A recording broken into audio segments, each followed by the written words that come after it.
안녕하십니까. 저는 헤럴드 경제 신문사에서 대중문화를 담당하는 선임 기자 서병기입니다.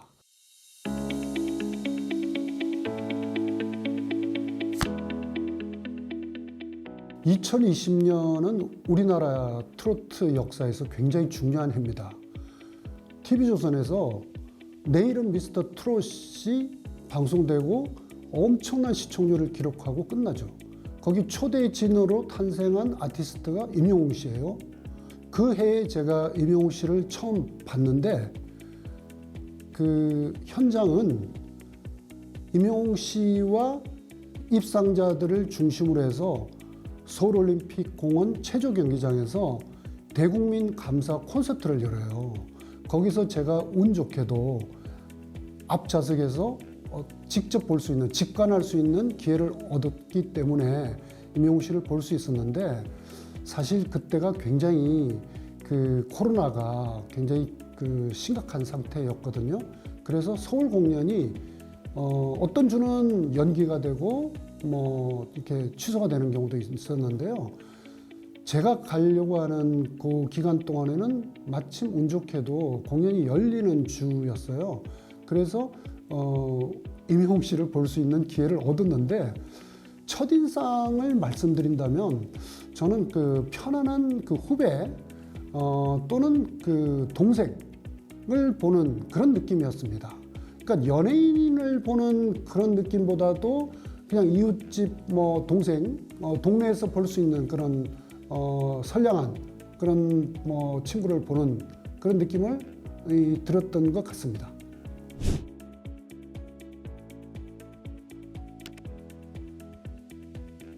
미스터 트롯이 방송될 때 그때 스타성이 있겠다 하는 걸 저는 판단을 내렸어요. 저는요. 왜 그러냐면은 이게 오디션 프로잖아요. 오디션 프로그램이지만 노래를 끌고 가는 방식을 알고 있는 가수라고 저는 느꼈어요. 보통 오디션에 나오게 되면은 도전자들이 노래를 좀 더 잘 부르려고 하거든요. 점수를 많이 따기 위해서. 그래서 막 기교를 막 넣어요. 근데 그런 스타일이 전혀 아니더라고요. 보면은 내가 이렇게까지 하는데 점수를 좀 많이 주지 않을래요? 막 이렇게 애원하는 듯한 그런 스타일이 전혀 아니더라는 거죠.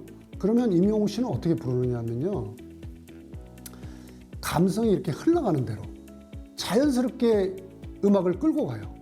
그러니까 딱 넘치지도 않고 모자라지도 않는 딱 그만큼의 방식으로. 그러니까 자연스러운 거죠. 인간은 자연스러울 때 가장 좋게 받아들일 수 있는 거잖아요. 그래서 그런 방식을 본인이 갖고 있다는 거는, 이거는 웬만한 내공을 가진 가수도 하기가 어려운 거라고 저는 생각이 돼서, 그래서 저는 임영웅 씨가 노래만으로 팬덤을 확보할 수 있겠다, 이런 생각을 하게 됐고요. 그래서 제가 팬덤을 한번 방송을 하면서 계속 체크를 했거든요. 그러니까 팬들이 계속 노래 하나가 추가될 때마다 팬덤이 계속 유입이 되고 있더라고요. 그래서 결국 수많은 팬덤들이 저와 비슷한 과정으로 임영웅 씨의 팬이 되는 것 같구나 하는 걸 그때 느꼈고요. 서혜진 PD도 나중에 인터뷰할 때 이런 이야기를 했어요.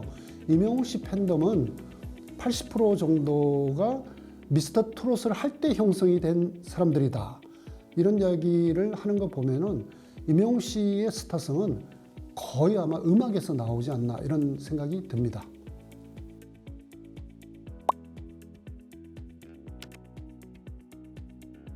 임영웅은 새로운 팬덤 문화를 만들었다고 제가 그런 말씀을 한 것 같거든요. 보통 팬덤은 아이돌 팬덤이 유명하잖아요. 그래서 기존 아이돌 팬덤 문화를 보면은 대체적으로 젊은 세대, MZ세대라고 그러죠. 젊은 세대 중심으로 형성이 됐다면, 임영웅 씨가 등장하면서 소위 신중년층이라고 그러죠. 이분들이 새로운 소비 주체 세력으로 등장을 했다, 이런 의미를 갖고 있어요. 그래서 이들을 어떻게 부르냐면은 팬슈머라고 그러죠. 팬인데 소비 세력으로 등장해서 팬과 그 소비자를 합친 팬슈머라고 말하기도 하고 또 뭐 58세대 뭐 이렇게 부르기도 하고요. 여러 가지로 불리면서 그 소위 문화 소비 세력의 주체로 등장했다. 젊은 세대에 비해서 이들의 목소리가 크지 않았는데 임영웅 씨라는 그 콘텐츠를 통해서 신중년들이 자신의 취향도 한번 확인하고 또 자신의 목소리도 낼 수가 있는 그런 기회가 제공됐다는 그런 의미를 갖고 있다. 그래서 대중문화 소비 문화에 있어서 굉장히 중요한 의미를 차지하고 있다. 이렇게 말할 수 있을 것 같습니다. 임영웅 팬들의 특징을 보면요. 이분들이 이제 신중년이라고 이렇게 뭉뚱그려서 이야기하는데 자신의 존재를 확인하는 데 있어서 그 젊은 그 팬들하고는 차이점이 좀 많이 있습니다. 그 이들의 나이가 주로 이제 40대, 50대, 60대들이 굉장히 많은데 이들 팬들 중에서는 사회에서 보면은 굉장히 전문직 종사자들이 많고요. 그리고 그 뭐 돈도 많이 있어요. 젊은 세대보다. 그래서 소비의 어떤 주체로 등장하기가 굉장히 좋고요. 그리고 적극적인 팬 활동이 가능해요. 실력이 있기 때문에. 그래서 임영웅 씨의 어떤 가수로서의 모습과 인간으로서의 모습을 그 모두 좋아하면서 그분들이 어떤 그 팬 활동을 하면서 인생을 좀 더 풍요롭게 살 수 있었다. 이런 이야기를 하거든요. 말하자면 임영웅 씨를 통해서 신중년들이 라이프 스타일이 새롭게 그 새로운 라이프 스타일을 가지게 됐다. 이 굉장히 의미가 크지 않습니까? 우리가요 어떤 누구를 그냥 조건 없이 이유 없이 좋아하게 되잖아요. 그렇게 되면은 그 마음속에 내적 그 충만함을 가지게 됩니다. 그런 기분은요 그 말로 표현할 수가 없어요. 그거는 그런 그 자기가 좋아하는 사람을 가지게 되는 경험을 한 사람만이 이야기를 할 수가 있거든요. 그러니까 그 기분을 전해 들은 사람은 반드시 임영웅 같은 그 스타를 좋아하게 되는 그런 기회를 가져보시기를 제가 당부드리고 싶어요.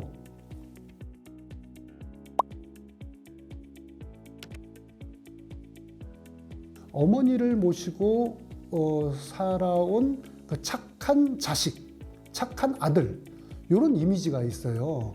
그런 거는 중년의 그 어머니들이 굉장히 좋아하게 되는 그런 이유가 되는 것 같습니다.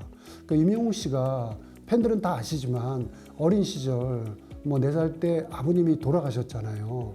그래서 그 여러 가지 상황으로 그 만만치 않은 그 쉽지 않은 어린 시절을 보낼 수밖에 없다고 생각되는데 그렇지만 그래도 그 겸손함을 잃지 않고 그 어려운 시기를 잘 이겨냈고요. 그러면서도 굉장히 그 유쾌함 같은 거, 그 임영웅 씨가 그 소위 잔망미라는 거 있잖아요. 굉장히 그 막 웃길 줄 아는 그런 것도 갖고 있거든요. 그런 거를 가지고, 그러니까 어떻게 보면 어린 시절 굉장히 그 힘든 일이 있었을 텐데도 그 얼굴에는 웃음과 유쾌함을 가지고 있어요.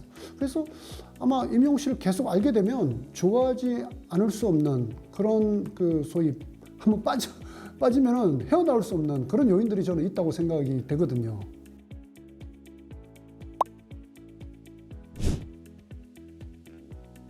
임영웅 씨의 가창법을요, 그 한마디로 말하면 그 여백을 활용하는 가창법이라고 그런 이야기를 해요.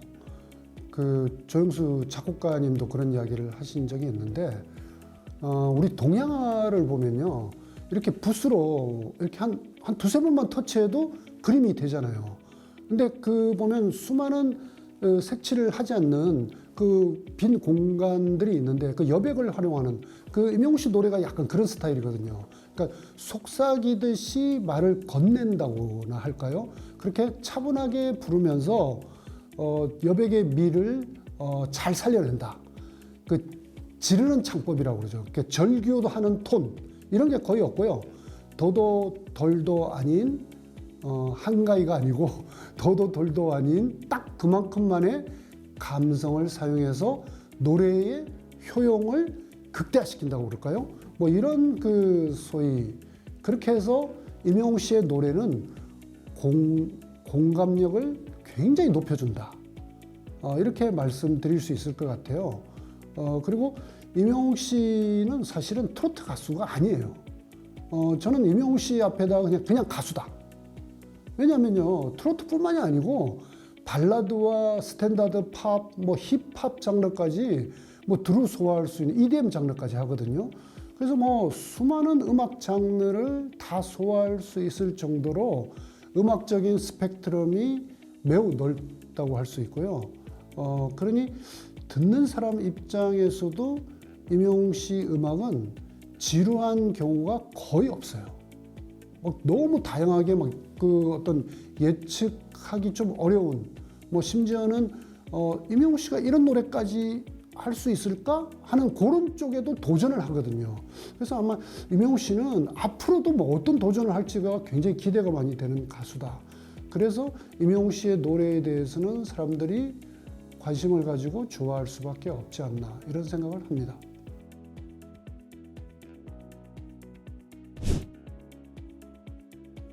저는 임영웅 씨에게 나훈아 씨의 길을 갔으면 좋겠다, 조용필 씨의 길을 갔으면 좋겠다, 이렇게 둘 중에 하나를 선택하시라고 추천하고 싶지 않아요.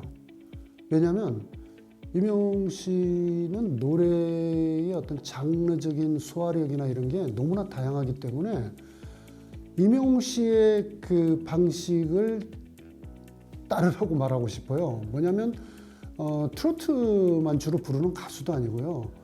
심지어 영미 팝의 샘 스미스 노래를 부르는 거 보고 제가 정말 깜짝 놀랐어요. I'm Not the Only One을 샘 스미스하고는 전혀 다른 방식으로 소화를 해내거든요. 그것은 임영웅 씨가 그 노래를 가사를 정말 잘 이해하셔가지고 그거를 그 감성 그대로 소화할 수 있는 힘이 있는 것 같아요. 그러니까 트로트의 영역이 아니라 전혀 다른 영역에 와서도 그런 그 힘과 또 차별화된 해석력을 발휘할 수 있다는 것은 어떤 나훈아 씨나 조용필 선배님들 위대하신 그 두 분의 어떤 한쪽 길의 어떤 가라는 그렇게 갔으면 하는 그런 추천보다는 그냥 임영웅 씨 길을 따라라. 요게 제가 추천하는 어떤 방법입니다.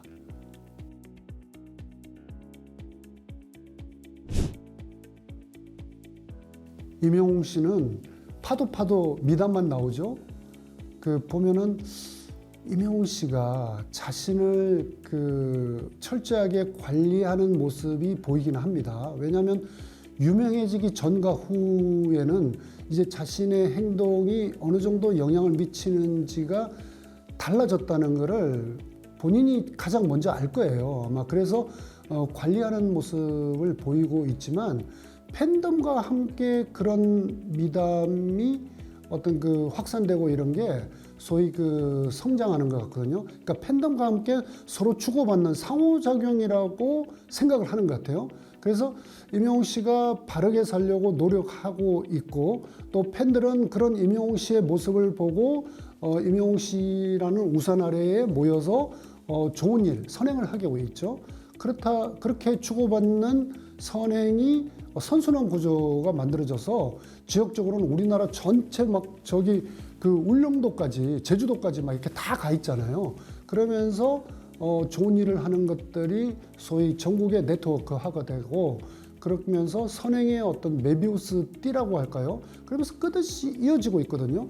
그래서 저는 이런 게 굉장히 바람직한 모습이다. 그리고 팬들과 임영웅 씨가 서로 그런 선행의 자극제 역할을 하게 된다. 이것처럼 바람직한 게 저는 없다고 생각이 되거든요.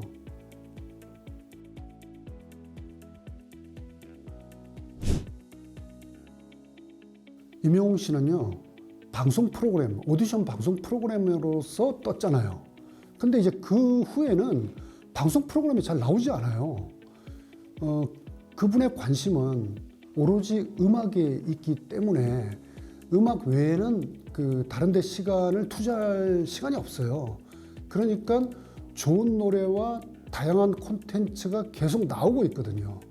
또 공연에서도 보면은 새로운 콘텐츠를 계속 보여주고 있어요. 이게 그 직업인으로서도 이런 것들은 가장 올바른 자세가 아닌가. 그 임용 현상이 현 그 세대들에게 미친 영향은 자기 본분에 충실해야 되는 거 아닌가. 굉장히 단순한 것 같아요. 그런 것들을 임용 씨가 잘 보여주고 있고요. 임용 씨는 지금 이 구조로 계속 가시면 될 것 같아요. 왜냐하면 그러니까 우리 국민들도 자기 본분에 충실하는 모습을 임용 씨를 통해서 좀 느껴봤으면 하는 그런 생각이 제가 들거든요. 임용 현상이라고 있죠. 저는 그것을 임용의 힘이라고 책 제목으로 사용을 해서 이 임용 힘은 어디서 왔는지, 또 그리고 임용 팬덤을 어떻게 그렇게 크게 형성할 수 있었던지, 그리고 임용 팬덤은 굉장히 강하거든요. 응집력이 굉장히 강한데 그런 요소를, 그런 현상을 가능하게 한 힘은 또 무엇인지, 그래서 기존에 없는 그런 임용의 현상을 한번 제 나름대로 시각에서 분석을 해서 이 책 안에 담았다고 볼 수 있습니다.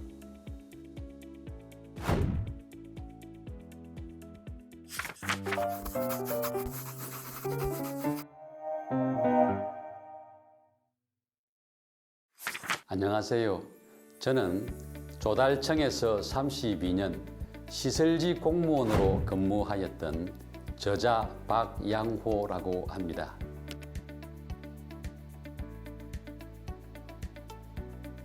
저는 공사관리 업무, 시설사업기획, 총사업비 관리, 원가 계산 업무 등 시설사업에 대한 전반적인 업무를 수행한 경험을 가지고 있습니다.